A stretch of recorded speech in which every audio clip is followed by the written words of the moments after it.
السلام علیکم ناظرین آپ دیکھ رہے ہیں یوٹیوب چینل انفو ایٹ عثمان اور میں ہوں محمد عثمان۔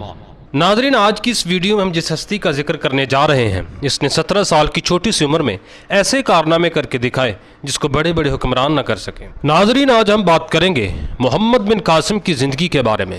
ناظرین، محمد بن قاسم نے سندھ اور پنجاب کے وہ علاقے فتح کیے جو دریائے سندھ کے کنارے پر واقع تھے اور اب سرزمین پاکستان کا حصہ ہیں۔ سندھ اور پنجاب کی فتح سے جنوبی ایشیا میں مسلمانوں کی حکومت کا ایک نیا دور شروع ہوا اور آج سندھ باب الاسلام کے نام سے جانا جاتا ہے۔ ناظرین، محمد بن قاسم عرب کے شہر طائف میں پیدا ہوئے۔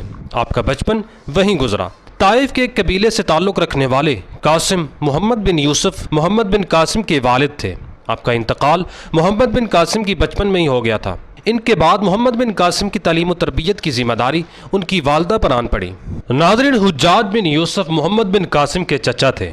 انہوں نے محمد بن قاسم کی جنگ اور نظام حکومت کی تعلیم پر خصوصی توجہ دی۔ حجاج بن یوسف کی زیر سرپرستی محمد بن قاسم کو فارس کا گورنر بنایا گیا اور محمد بن قاسم گورنر بنتے ہی ایک بغاوت کو ناکام بنانے میں کامیاب ہوئے۔ ناظرین، یہ اس وقت کی بات ہے جب دیبل کی بندرگاہ پر سمندری ڈاکوؤں نے ایک بحری جہاز کو لوٹ لیا۔ عورتوں کو بچوں سمیت قیدی بنا لیا گیا۔ جب اس واقعے کی خبر حجاج بن یوسف کو ہوئی تو اس نے راجہ دہر سے قیدیوں کی رہائی اور لوٹے ہوئے مال کی واپسی اور مجرموں کو سزا دینے کا مطالبہ کیا تو راجہ دہر نے جواب میں کہا کہ اس کا بحری ڈاکوؤں پر حکم نہیں چلتا۔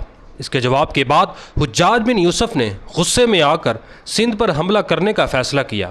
ناظرین، حجاج بن یوسف کے پہلے بھیجے جانے والے 2 لشکروں کو ناکامی کا سامنا کرنا پڑا۔ اس کے بعد حجاج بن یوسف نے فیصلہ کیا راجہ دہر جو ڈاکوؤں کی سرپرستی کر رہا تھا اس پر جارحانہ حملہ کیا جائے۔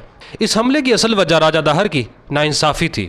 ناظرین، 2 لشکروں کی ناکامی کے بعد حجاج بن یوسف نے تیسرے لشکر کو محمد بن قاسم کی زیر نگرانی بھیجا۔ محمد بن قاسم نے کچھ عرصہ دیبل پر محاصرہ کیے رکھا۔ بعد میں ایک جاسوس کے خط کے ذریعے مندر کے اندر جانے کا راستہ فراہم کیا گیا۔ اب فوج سیڑھیاں لگا کر مندر کے اندر داخل ہو گئی اور اسلامی قوانین کے مطابق وہاں کے باشندوں کو اسلام کی دعوت دی گئی۔ اس کے بعد مندر کو توڑ کر مسجد تعمیر کی گئی۔ محمد بن قاسم نے مسلمانوں کی رہائش کے لیے 4000 کوارٹر تعمیر کروائے۔ محمد بن قاسم کی یہ تاریخی فتح مسلمانوں کے لیے ایک مشعل راہ تھی۔ اور ناظرین، اس کے بعد محمد بن قاسم کا سامنا ہوا راجہ دہر کی فوج سے اور اس جنگ میں راجہ دہر مارا گیا اور سندھ کی باغ دوڑ محمد بن قاسم نے سنبھال لی۔ ناظرین، محمد بن قاسم کی حکومت پاک و ہند کے مسلمانوں کے لیے ایک تاریخی باب کی حیثیت رکھتی تھی۔ محمد بن قاسم 17 سالہ ایک بہادر اور قابل جرنیل تھے۔ ناظرین، سندھ کی فتح کے کچھ عرصہ بعد حجاج بن یوسف کا انتقال ہو گیا۔ ان کے انتقال کے بعد ولید بن عبد الملک نے حکومت سنبھال لی، لیکن کچھ ماہ بعد ولید بن عبد الملک کا بھی انتقال ہو گیا۔ ان کے انتقال کے بعد فاتح سندھ محمد بن قاسم کی زندگی کا زوال شروع ہو گیا، کیونکہ ولید بن عبد الملک کا بھائی سلمان بن عبد الملک حکومت کا جانشین مقرر ہوا، جو کہ حجاج بن یوسف کا بڑا دشمن تھا۔ اگرچہ حجاج بن یوسف کا انتقال اس کی حکومت شروع ہونے سے پہلے ہی ہو گیا تھا، لیکن اس نے اپنی عداوت کا بدلہ حجاج بن یوسف کے خاندان سے لیا۔ محمد بن قاسم کو بھی حجاج بن یوسف کے خاندان کا فرد ہونے کی سزا ملی۔ انہیں بھی گرفتار کر کے قیدی بنا لیا گیا۔ دوران قید تشدد سے آپ کا انتقال ہو گیا۔